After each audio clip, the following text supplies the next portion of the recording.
What if a child could remember things that hadn't happened yet? Not predict them, not guess them, remember them, the way you remember what you had for breakfast this morning. In Neo-Los Angeles, memory is currency. Memory is power, and somewhere beneath the white towers of NeuroVault, a company had learned how to steal tomorrow itself and lock it inside the mind of an 11-year-old boy. This is the story of what happened when I found him. Stay with me until the end, because what this boy shows me will change everything I thought I knew about my own past. 3 days after Sarah forgot her son, a boy named Milo Vance predicted a transit disaster 27 minutes before it happened. He was 11 years old. He had never visited the station. He had never studied engineering, yet he described the exact platform, the exact train, and the exact moment the support rail would fracture. The authorities ignored him. 27 minutes later, Station 9 collapsed. 43 people were injured. No one died, because Milo's mother had believed him and pulled the emergency alarm. By sunrise, NeuroVault had sealed the boy inside a private medical wing, hidden behind clearance codes that didn't exist on any public record. I learned about Milo from an encrypted message sent by Sarah's son, Jonah. The message contained only a location and a sentence. He remembers what they took from you. I entered the clinic through an old service tunnel, the kind of forgotten passage that still ran beneath every luxury building in the city, built decades ago and never decommissioned. Nobody guards a tunnel. Nobody remembers exists. The wealthy levels above were made of white stone and silent glass, all soft light and filtered air, the kind of place designed so its patients would forget they were even inside a hospital. Below them, behind maintenance walls streaked with rust and condensation, the building's machinery groaned like something alive, something breathing in its sleep. Pipes hissed steam into the dark. Old warning signs, faded past reading, still hung crooked on the walls, remnants of a city that builds upward and forgets what it leaves underneath. I moved quietly. In this city, silence keeps you alive longer than speed ever will. Milo sat alone in a small room, drawing circles on paper. The room was sterile, white, empty of anything a child might actually want. No toys, no windows, only a single reinforced door and a camera in the corner watching him breathe. Not random circles, dates. Each circle contained a date that had not happened yet. "You're Elijah," he said, before I had introduced myself. "How do you know me?" "You asked me that. Tomorrow."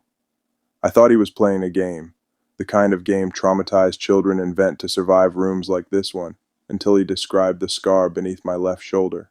A scar hidden under my coat, a scar no camera, no file, no stranger should have known about. Then he told me something no child should have known.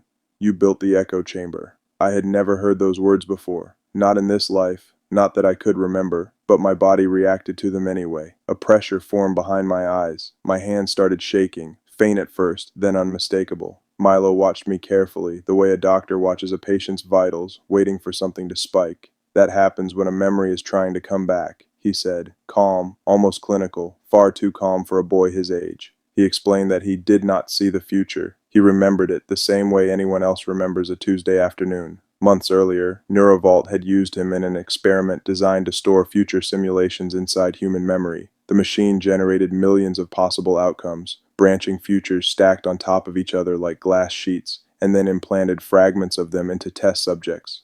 Most subjects lost their minds. Their families were told they'd suffered rare neurological breakdowns. No one asked further questions because in this city, questions about NeuroVault were expensive. Milo was different. Milo learned to separate possibilities from reality, to sort the branches like a librarian sorting pages that hadn't been written yet. "Someone erased the experiment," he said, "but they forgot to erase me." He pushed one drawing across the table. It showed me standing beside a circular machine, surrounded by suspended glass chambers, each one glowing faintly from within. Inside one chamber was Sarah, inside another was Jonah. At the center of the drawing stood a woman in a white coat. Dr. Lena Vale, my former partner at NeuroVault, the woman who had died 6 years ago, or so I remembered. Milo looked toward the security camera in the corner of the room, its red light blinking steady and patient. "They know you're here."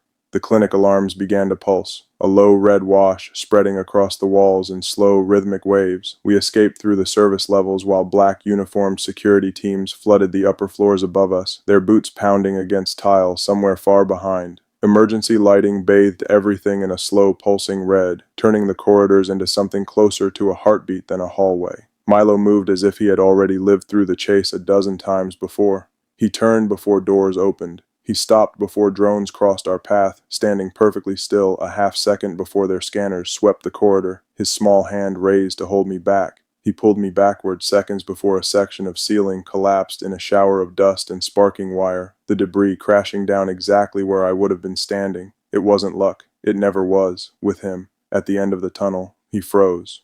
What happens now? I asked. His face lost its color, draining pale beneath the flickering emergency light. There are two versions. In one, we escape. And the other? You remember? A NeuroVault officer stepped from the darkness and fired a neural pulse into my chest. The world disappeared. For 1 second, I saw the echo chamber. I saw Lena alive. I saw myself placing a hand against the machine while thousands of human memories spiraled through the air around me like static, like snow made of other people's lives. Then I heard my own voice say something impossible. Erase me first. I woke inside a moving transport pod, the city sliding past the windows in long streaks of light and shadow. Towers of glass stacked against a sky the color of static, the endless hum of Neo-Los Angeles going on as if nothing had happened beneath it. Milo sat beside me, watching the skyline the way most children watch cartoons. Quiet, transfixed, unreadable, as though the city itself was something he'd already said goodbye to. You remembered, didn't you? He asked. Only a fragment. He nodded toward my wrist terminal. A new file had appeared. It was dated 6 years earlier. The file contained a recording of Lena Vale. Her voice was familiar in a way that hurt, the way a song hurts when you can't remember where you first heard it. She looked directly into the camera, her expression steady but strained, the way someone looks when they know they're running out of time and have already made peace with it. Elijah, if you are watching this, then the first lock has failed. Behind her, alarms flashed red, the same red that had just filled the clinic corridors. Do not trust your memories. She moved closer to the lens, her voice dropping. And whatever happens, do not let Milo reach the archive. Milo stared at the screen, unmoving. Then at me. I've never seen that recording, he whispered. For the first time, the boy who remembered tomorrow looked afraid of the future. Somewhere in Neo-Los Angeles, a machine called the Echo Chamber is still running, and Elijah Cross is only beginning to remember what he built. The question isn't whether his memories will come back. It's whether he'll survive what they show him.